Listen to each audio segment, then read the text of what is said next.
ਮੈਂ ਅਨਾਦਿਆ ਰਾਜਪੂਤ ਦੇਸੀ ਉਰਦੂ ਟੀਵੀ ਤੋਂ ਜਿੱਥੇ ਸਾਡੇ ਪੰਜਾਬੀ ਭੈਣ ਭਰਾ ਵਸਦੇ ਨੇ, ਖਾਸ ਤੌਰ ਤੇ ਭਾਰਤ, ਪਾਕਿਸਤਾਨ ਤੇ ਕੈਨੇਡਾ, ਸਾਰਿਆਂ ਨੂੰ ਮੇਰੀ ਜਾਨਮ ਤੋਂ ਸਤਿ ਸ੍ਰੀ ਅਕਾਲ, ਖੁਸ਼ਾਮਦੀਦ ਤੇ ਜੀ ਆਇਆਂ ਨੂੰ। ਤੇ ਸਭ ਤੋਂ ਪਹਿਲਾਂ ਇੱਕ ਨਜ਼ਰ ਹੈਡਲਾਈਨਸ ਤੇ। ਪੰਜਾਬ ਹੁਕੂਮਤ ਦਾ ਇੰਤਹਾ ਪਸੰਦ ਜਮਾਤ ਤੋਂ ਮੁਤਅਲਕ ਗੈਰ ਮਾਮੂਲੀ ਤੇ ਤਾਰੀਖੀ ਫੈਸਲਾ। ਹੁਕੂਮਤ ਨੇ ਪੈਟਰੋਲੀਅਮ ਮਸਨੂਆਤ ਦੀ ਕੀਮਤਾਂ ਵਿੱਚ ਕਮੀ ਕਰ ਦਿੱਤੀ ਹੈ। ਪੰਜਾਬ ਹੁਕੂਮਤ ਨੇ ਅਫਗਾਨ ਸ਼ਹਿਰੀਆਂ ਨੂੰ ਟੈਕਸ ਨੈਟ ਵਿੱਚ ਲਾਉਣ ਦਾ ਫੈਸਲਾ ਕਰ ਦਿੱਤਾ। ਹੁਣ ਵੱਧਦੇ ਹਾਂ ਖਬਰਾਂ ਦੀ ਤਫਸੀਲ ਦੀ ਜਾਣਿਬ। ਵਜ਼ੀਰ ਆਲਾ ਪੰਜਾਬ ਮਰੀਮ ਨਵਾਜ਼ ਸ਼ਰੀਫ ਨੇ ਰਿਆਸਤੀ ਤੇ ਕਾਨੂੰਨ ਦੀ ਬਾਲਾਦਸਤੀ ਕਾਇਮ ਕਰਨ ਲਈ ਗੈਰ ਮਾਮੂਲੀ ਤੇ ਤਾਰੀਖੀ ਫੈਸਲੇ ਕੀਤੇ ਨੇ।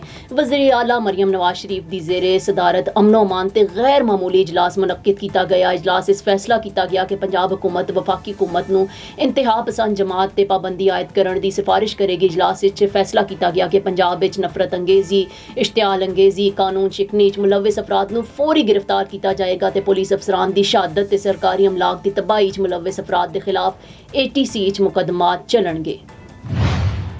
ਹੁਕੂਮਤ ਦੀ ਜਾਨਬ ਤੋਂ ਪੈਟਰੋਲੀਅਮ ਮਸਨੂਆਤ ਦੀ ਕੀਮਤਾਂ ਵਿੱਚ ਕਮੀ ਦਾ ਐਲਾਨ ਕਰ ਦਿੱਤਾ ਗਿਆ ਹੈ। ਹੁਕੂਮਤ ਨੇ ਪੈਟਰੋਲ ਦੀ ਕੀਮਤ ਵਿੱਚ 5 ਰੁਪਏ 66 ਪੈਸੇ ਫੀ ਲੀਟਰ ਦੀ ਕਮੀ ਕੀਤੀ ਹੈ ਤੇ ਜਿਸ ਦੇ ਬਾਅਦ ਪੈਟਰੋਲ ਦੀ ਨਵੀਂ ਕੀਮਤ 263 ਰੁਪਏ 2 ਪੈਸੇ ਫੀ ਲੀਟਰ ਮੁਕਰਰ ਹੋ ਗਈ ਹੈ। ਹਾਈ ਸਪੀਡ ਡੀਜ਼ਲ ਦੀ ਕੀਮਤ ਵਿੱਚ 1 ਰੁਪਏ 39 ਪੈਸੇ ਫੀ ਲੀਟਰ ਕਮੀ ਕਰ ਦਿੱਤੀ ਗਈ ਹੈ, ਜਿਸ ਦੇ ਬਾਅਦ ਹਾਈ ਸਪੀਡ ਡੀਜ਼ਲ ਦੀ ਨਵੀਂ ਕੀਮਤ 275 ਰੁਪਏ 41 ਪੈਸੇ ਹੋ ਗਈ ਹੈ ਤੇ ਲਾਈਟ ਡੀਜ਼ਲ 2 ਰੁਪਏ 75 ਪੈਸੇ ਸਸਤਾ ਹੋ ਕੇ 162 ਰੁਪਏ 76 ਪੈਸੇ ਫੀ ਲੀਟਰ ਮੁਕਰਰ ਹੋ ਗਿਆ ਤੇ ਮਿੱਟੀ ਦੇ ਦੀ ਕੀਮਤ ਵਿੱਚ ਵੀ 3 ਰੁਪਏ 26 ਪੈਸੇ ਫੀ ਲੀਟਰ ਕਮੀ ਕਰ ਦਿੱਤੀ ਗਈ ਹੈ, ਜਿਸ ਦੇ ਬਾਅਦ ਨਵੀਂ ਕੀਮਤ 181 ਰੁਪਏ 71 ਪੈਸੇ ਫੀ ਲੀਟਰ ਹੋ ਗਈ ਹੈ ਤੇ ਵਾਜ਼ਿਹ ਰਵੇ ਕਿ ਪੈਟਰੋਲੀਅਮ ਮਸਨੂਆਤ ਦੀ ਕੀਮਤਾਂ ਵਿੱਚ ਕਮੀ ਦਾ ਇਤਲਾਕ ਰਾਤੀ 12 ਵਜੇ ਤੋਂ ਹੋਵੇਗਾ। Now I am American. I have citizen. I still have my Salvadorian passport and now I have my USA passport. I am a citizen of the US. Khi cầm cái hộ chiếu Mỹ, con rất là tự hào mình là công dân Mỹ. La ciudadanía para mí significa oportunidades. Si ya tienen el tiempo que pueden hacerse ciudadanas, que lo hagan. No pierde nada uno con intentarlo. Como dicen en México, echándole ganas, todo se puede.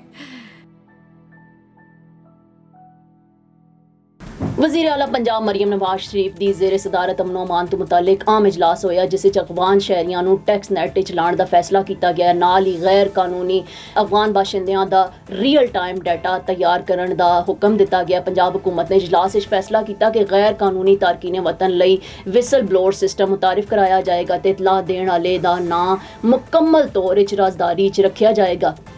ਇਸ ਦੇ ਇਲਾਵਾ ਪੰਜਾਬ ਹੁਕੂਮਤ ਨੇ ਗੈਰ ਕਾਨੂੰਨੀ ਰਿਹਾਇਸ਼ੀਆਂ ਤੇ ਇਹਨਾਂ ਦੇ ਕਾਰੋਬਾਰਾਂ ਦੇ ਖਿਲਾਫ ਕੌਂਬਿੰਗ ਆਪਰੇਸ਼ਨ ਦਾ ਫੈਸਲਾ ਕੀਤਾ ਹੈ, ਜਿਸ ਦਾ ਗੈਰ ਕਾਨੂੰਨੀ ਗੈਰ ਮੁਲਕੀ ਬਾਸ਼ਿੰਦਿਆਂ ਨੂੰ ਵਫਾਕੀ ਹੁਕੂਮਤ ਦੀ ਪਾਲਿਸੀ ਦੇ ਮੁਤਾਬਿਕ ਫੌਰੀ ਡਿਪੋਰਟ ਕੀਤਾ ਜਾਏਗਾ ਤੇ ਦੂਜੀ ਜਾਨਬ ਕਰਾਚੀ ਗੈਰ ਕਾਨੂੰਨੀ ਤੌਰ ਤੇ ਤਾਮੀਰਾਤ ਦੇ ਖਿਲਾਫ ਅਫਗਾਨ ਬਸਤੀ ਜਾਰੀ ਆਪਰੇਸ਼ਨ ਮੁਕੰਮਲ ਕਰ ਲਿਆ ਗਿਆ ਹੈ। ਗੈਰ ਕਾਨੂੰਨੀ ਤਾਮੀਰਾਤ ਦੇ ਖਿਲਾਫ ਕੀਤੀ ਗਈ ਕਾਰਵਾਈ ਦੇ ਦੌਰਾਨ 350 ਤੋਂ ਜ਼ਾਇਦ ਗੈਰ ਕਾਨੂੰਨੀ ਮਕਾਨਾਤ ਤੇ ਦੁਕਾਨਾਂ ਮਿਸਮਾਰ ਕਰ ਦਿੱਤੀਆਂ ਗਈਆਂ ਨੇ। ਦੇਸੀ ਉਰਦੂ ਟੀਵੀ ਤੋਂ ਫਿਲ ਵਕਤ ਇਤਨਾ ਹੀ। ਮਜ਼ੀਦ ਖਬਰਾਂ ਤੇ ਅਪਡੇਟਸ ਲਈ ਵੇਖਦੇ ਰਹੋ ਦੇਸੀ ਉਰਦੂ ਟੀਵੀ, ਦੇਸੀ ਟੀਵੀ USA, DTV NN ਤੇ ਸਾਡਾ OTT ਪਲੇਟਫਾਰਮ DTV Flix, ਜਿੱਥੇ 3000 ਤੋਂ ਜ਼ਿਆਦਾ ਚੈਨਲਸ ਨੂੰ ਵੇਖਿਆ ਜਾ ਸਕਦਾ ਹੈ। Now I am American. I have citizen. I still have my Salvadorian passport and now I have my USA passport. I am a citizen of the US. Khi cầm cái hộ chiếu Mỹ, con rất là tự hào mình là công dân Mỹ. La ciudadanía para mí significa oportunidades. Si ya tienen el tiempo que pueden hacerse ciudadanas, que lo hagan. No pierde nada uno con intentarlo. Como dicen en México, echándole ganas, todo se puede. Neurological care is a pressing healthcare challenge in Pakistan. That's why Helping Hand USA is building Kind R, a world-class hospital with 130 plus clinics that is set to establish new standards for neurological care in Pakistan. As the first phase nears completion, anticipation is growing for the launch in the second half of 2025. Give zakat and sadaqah through Helping Hand USA today and join this historic endeavor to redefine future healthcare in Pakistan.